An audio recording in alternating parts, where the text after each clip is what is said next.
Welcome back to a brand new video on the channel, guys. So what I have for you guys today we are going to be discussing some more transfers. With the loan market still being open in the Championship, we've got a lot of loan deals going through at the moment and a lot of transfer rumours which we're going to be talking about today. So let me know in the comments down below, what are the positions that you think your club still needs to strengthen in this loan window? We've got a lot of them to talk about in today's video. I'm sure we'll end up leaving some out. So if you have seen any other transfer rumours currently going around the Championship, make sure to get them in the comments down below. And before we get into talking about any of the transfers, we of course had some midweek action going on yesterday as well. We'll quickly talk through some of those games. We had Aston Villa go ahead and draw 2-2 with Brentford. A very entertaining game actually, with Jonathan Kodjia popping up with 2 for Aston Villa, including a 95th minute equaliser, and Neil Maupay scoring 2 goals for Brentford. Quite an entertaining one, that game. We also saw Blackburn Rovers go ahead and draw 2-2 with Reading, with Blackburn coming back from 2 goals down. It was Bodvarsson who scored twice in the first half for Reading, and then in the second half Charlie Mulgrew popped up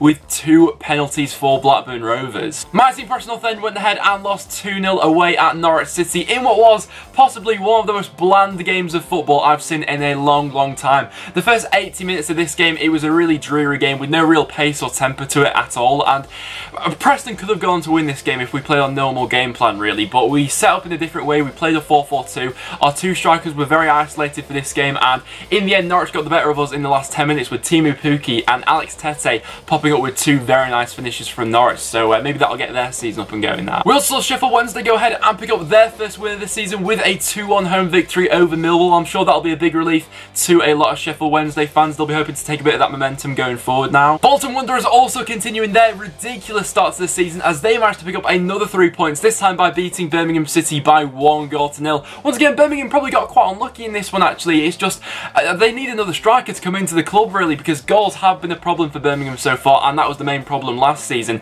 They created quite a few chances in this one, but were just very wasteful, and Bolton managed to play on that well. It was Will Buckley who stepped up with the winner for them to go ahead and make it 10 points out of 4 games already for Bolton Wanderers. And then finally we saw Wigan Athletic go ahead and beat Stoke City by 3-0, and the way Stoke have started this season has just been an absolute shambles. They currently find themselves in the relegation zone, and I know it's only 4 games in, but the performances so far, you know, we've not seen any progression with them, and there was boos going around the stadium at the end of this game, and rightly so.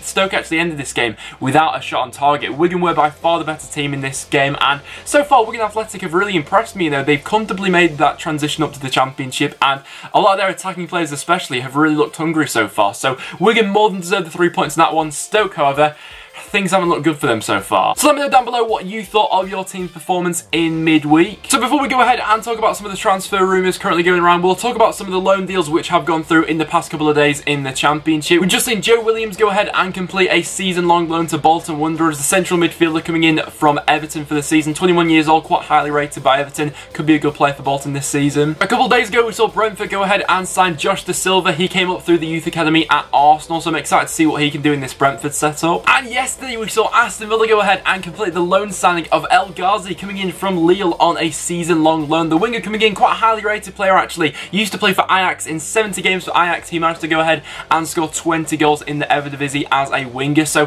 one player I'm really looking forward to seeing in this Aston Villa setup. He's a player who has a lot of pedigree. You know, he's featured in the Champions League for Ajax. He's even scored a goal against Barcelona in the past. So definitely a player with a lot of pedigree, and definitely a player who Aston Villa fans should be very excited about seeing in action. And we also saw Middlesbrough go ahead and complete the loan signing of Mo Besic, coming in from Everton on a loan deal, and this is big news for Middlesbrough indeed. Last season he was loaned out there as well, went on to highly impressed, probably one of the best DMs in the Championship on his day, and they're in need of strengthening that position. Getting Besic back in this season will be a big bolster for Middlesbrough indeed. So there were some of the transfers which have gone through in the past couple of days. I didn't mention all of them as we've not got time, and we need to get into talking about some loan deals. So if you guys have seen any others which have gone through lately, make sure to let me know about them in the comments down below. And we'll start out with Yannick Bolasie, who does look to be on the way to Aston Villa. In the past few days, there has been quite a big battle going on between Aston Villa and Middlesbrough as to who will go ahead and capture Yannick Bolasie, and it's looking like Aston Villa have actually won that race. Middlesbrough interested in him quite earlier on in the transfer window, but nothing was able to materialise in the end. Coming into Aston Villa, though,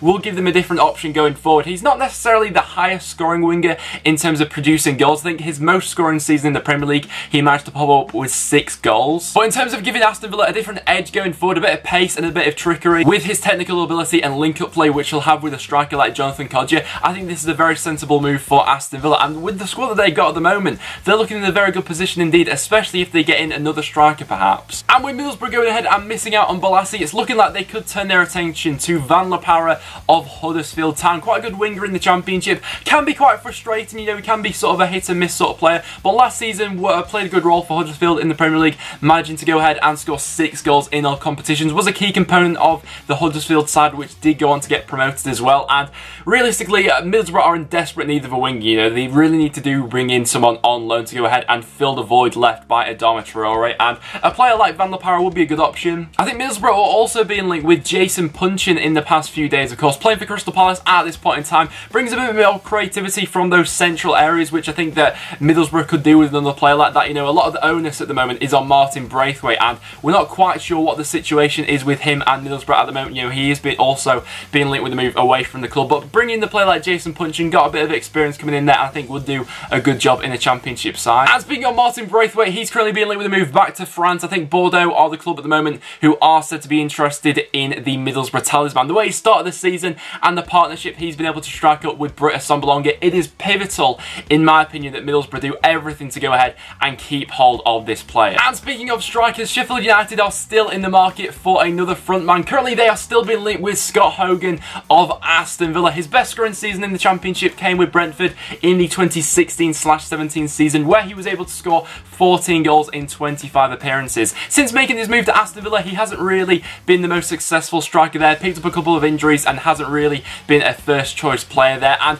never really fit into a Steve Bruce system. It was a bit of a funny signing when it was made, really, because he didn't really fit into the way that Villa play, but making a move to Sheffield United would make sense in my opinion. The only thing that this will probably depend on is whether Aston Villa go ahead and bring in a striker themselves, but Hogan will be a very good option for Sheffield United. It gives them a bit more pace going forward. And speaking of Aston Villa, they are currently being linked to a couple of strikers themselves, the first of which being Shane Long of Southampton. Obviously, with Danny Ings coming into Southampton this year, maybe that means that Shane Long won't really be required. The last time Shane Long was in the Championship was with Reading back in 2011. He managed to go ahead and score 21 goals in the Championship that season. If given the run of games in the Championship, that would be quite a sensible purchase for Villa. And another player they've been linked to at the moment is Tammy Abraham. Currently at Chelsea, he's probably going to be looking for a loan deal out, with first team opportunities being quite limited for him. Last season, he was loaned out to Swansea in the Premier League when he went ahead and scored 5 goals for them. The last time he was in the Championship, he managed to pop up with 23 goals for Bristol City, and for any Championship side, Tammy Abraham would be a real asset, and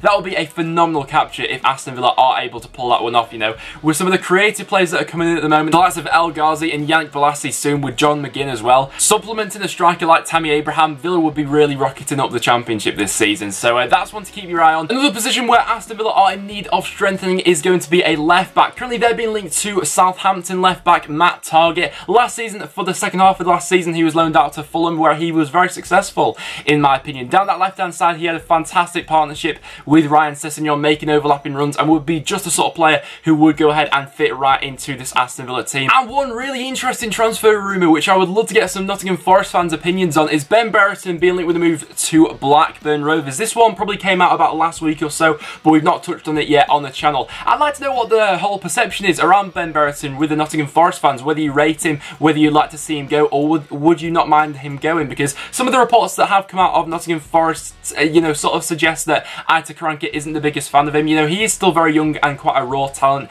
who has a lot to learn, but I think that in his last 2 seasons, he's gone ahead and scored 7 goals. I think at one point the fee being talked about was around about £8 million for the 19-year-old if Blackburn Rovers were going to go ahead and capture him, but he'd be quite a good option for Blackburn if this one does come off. Obviously, it would be a loan deal first. Whether there'd be a view to buy in January, we're not so sure at the moment, but I definitely want to keep your eye on. Another player we've seen Blackburn being linked to is Victor Anichebe. He's most recently been playing his football in China, however he is currently a free agent, so if they wanted to go down the maybe cheaper alternative, Anichebe could be another alternative for bringing in another striker. Blackburn Rovers are also being linked with a move for free agent Jack Rodwell, and this is one very intriguing transfer story really. Over the past few years, we've not really seen Jack Rodwell play a lot of football. Last season, he barely featured for Sunderland, mostly playing for their under-23, so honestly, I can't really pass much judgment on this, as I'm not really sure what he's capable of these days. He's only 27 years old at the moment, but his mindset at the moment, you know, I'm not sure what it's going to be like. He was on a lot of money at Sunderland, and he was just in a toxic environment there. So coming into Blackburn Rovers may just be the move that he needs to revitalise his career.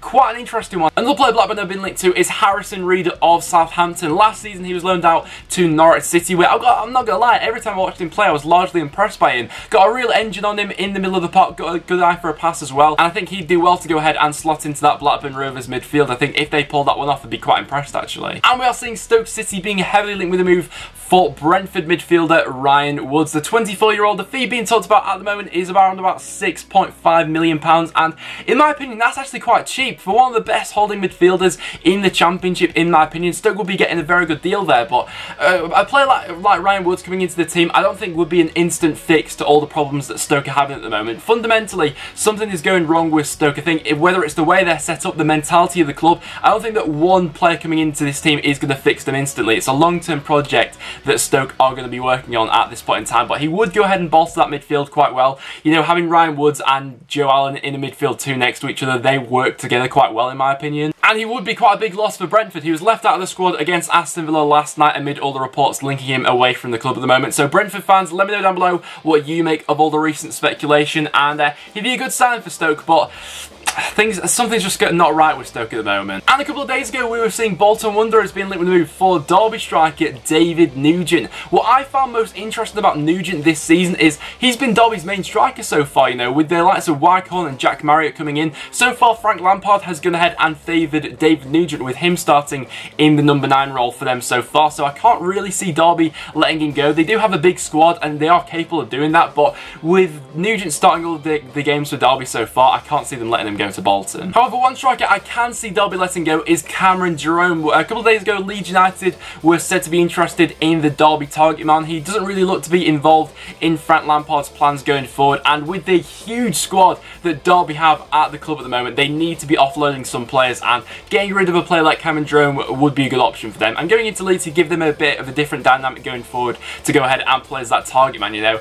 Myself as a Preston North End fan, we are in desperate need of a target man like Cameron Jerome. He would be the perfect fit for us, and I'm a bit annoyed that we're not in for him at the moment. And speaking of Leeds United, we also saw them turn down a £10 million bid from Krasnodar, the Russian club, for centre-back Pontus Jansson, and at the moment Leeds are in desperate need of bringing in another centre-back, so they can't afford to be letting anyone else go, but I can't see them letting go of a player of Pontus Jansson's quality, so rightly so they turned down that bid. QPR are said to be very close to be completing the loan signing of Nahki Wells coming in from Burnley on a season-long loan. This will be a much-needed boost for them, in my opinion. QPR, with the way they started the season, still on 0 points. Haven't really carried much of a goal threat going forward, but Nahki Wells would give them a bit of a different edge going forward. His best season in the Championship came in the 2015/16 season with Huddersfield Town, as he was able to score 17 goals that year. So if he's able to replicate that with QPR, they may be onto something this season. And QPR are also said to be interested in Wayne Routledge, a former player of theirs, and with Swansea City having an abundance of wingers at the moment, they are in need of offloading a few of them. Remains sight of Wolverhampton Wanderers was being linked with a move to Nottingham Forest. Quite an interesting one. Forest have a couple of options in that central area, so this one surprised me a little bit, but would be a very good option if it did come off. However, I'm not sure it's going to. So far, I don't think he's featured in the Premier League for them, but is a key backup player for them. And we're also seeing Swansea City being linked with a move for centre-back Cameron Carter-Vickers of Tottenham Hotspurs. Last season, he was loaned out to the Championship to Sheffield United, and Spurs are looking to go ahead and loan him out once again, with Swansea desperately in need of another defender to come in. A player like Carter-Vickers will be a decent option. So guys, there were some of the latest transfer rumours which are going around the Championship. So if you guys have seen any others that we didn't mention in today's video, make sure to get them in the comments down below. We've got a lot of action going around the loan window at the moment, and with the loan window closing at the end of this month, also let me know down below what positions are your club still in need of strengthening this window. Also, best of luck to everyone who did go ahead and get their GCSE results today. I hope everyone got what they were wanting. But like I said guys, I will wrap it up for this video, so thank you so much for watching, and I'll see you all in the next one.